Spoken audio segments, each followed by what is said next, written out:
Assalamualaikum warahmatullahi wabarakatuh. Salam sejahtera bagi kita semua.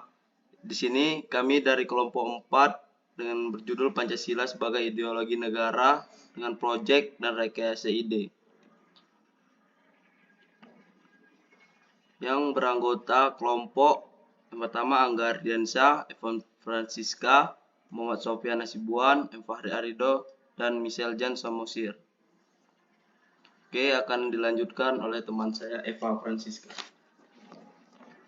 Pengertian dan karakter dari ideologi tertutup dan ideologi terbuka.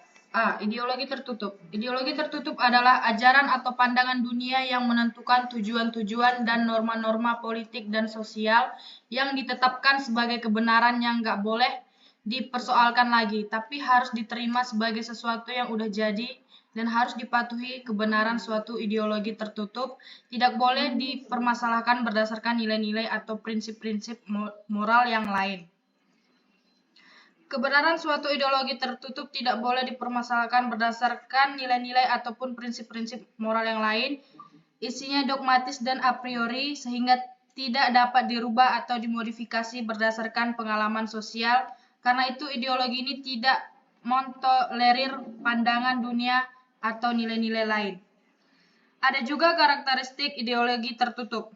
Pertama, bukan merupakan cita-cita yang sudah hidup dalam masyarakat, melainkan cita-cita sebuah kelompok yang digunakan sebagai dasar untuk mengubah masyarakat.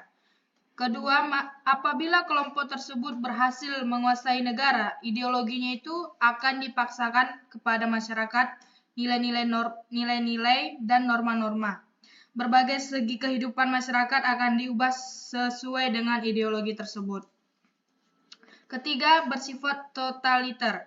Artinya mencakup mengurusi semua bidang kehidupan. Karena itu, ideologi tertutup ini cenderung cepat-cepat berusaha menguasai bidang informasi dan pendidikan.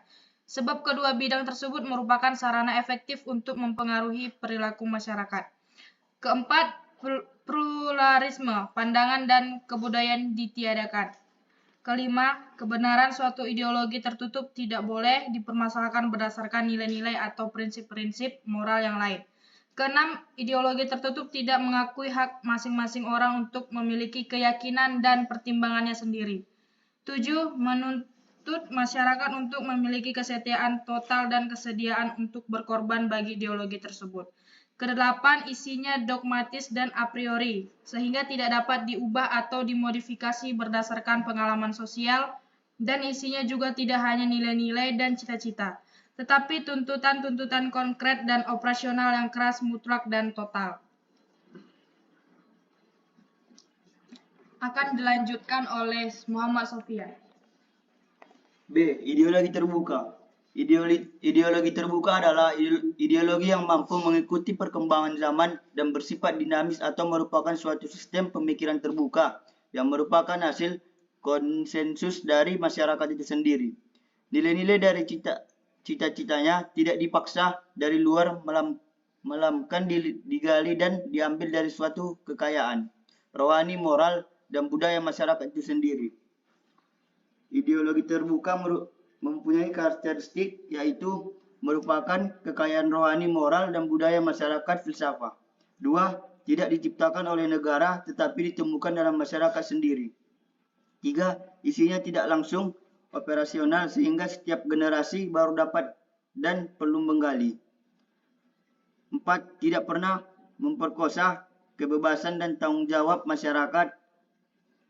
5. Ideologi tidak bersifat kaku dan tertutup, namun filsafat reformatif, dinamis, dan terbuka. 6. Menghargai pluralitas sehingga dapat diterima warga masyarakat yang berasal dan berbagai latar belakang budaya dan agama.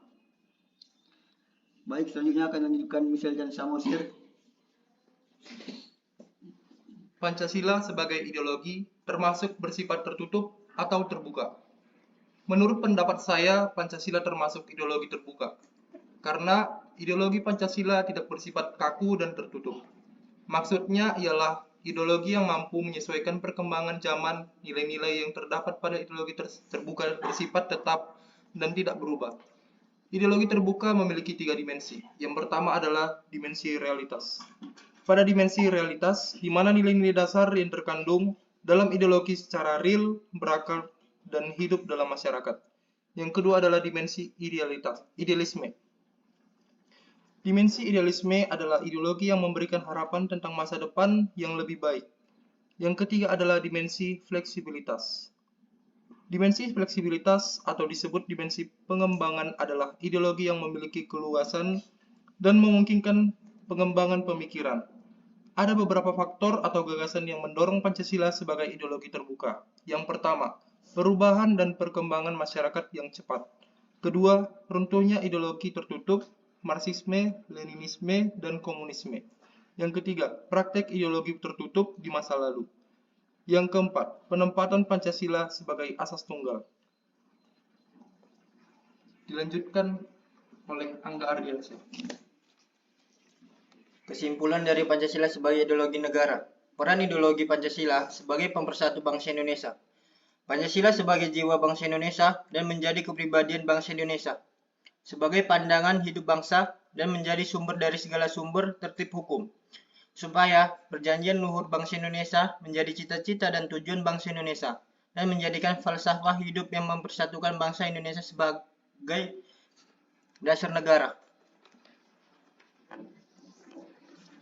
Oke, sekian hasil paparan kami. Lebih dan kurang, mohon maaf. Assalamualaikum warahmatullahi wabarakatuh.